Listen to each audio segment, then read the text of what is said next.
Assalamu alaikum wa rahmatullahi wa barakatuh. Welcome back to the everyone in Quran learning for the beginners. So, we are continuing with the different shape of the letters. We are on the page number 6 of Ahsanul Qawaid. And after the last lesson, here still we'll practice the different shape of the letters.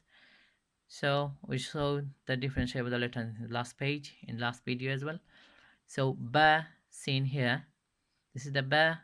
We can identify ba with one dot on the bottom, and this is sin, ta, ra, ta, mim, so ta, and ba, ta. So this is ba, one dot on the bottom, ta, two dots on the top, ta dot, again ta, two dots on the top, ta, two dots on the top.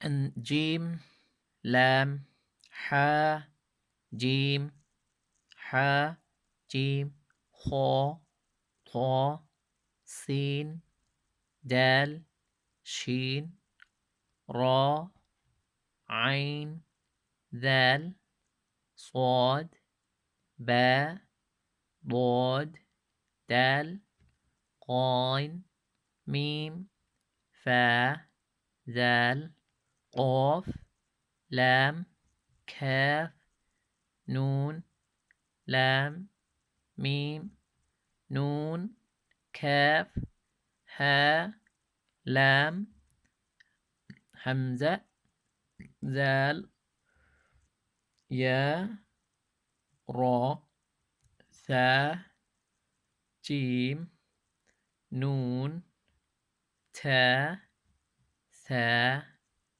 با noon law. So you need to practice, continue like this until we are able to know the Arabic letters properly. And there are more lessons and practice exercise to understand the Arabic letters and the shapes. Inshallah, I will continue next video. Assalamu alaikum wa rahmatullahi wa barakatuh.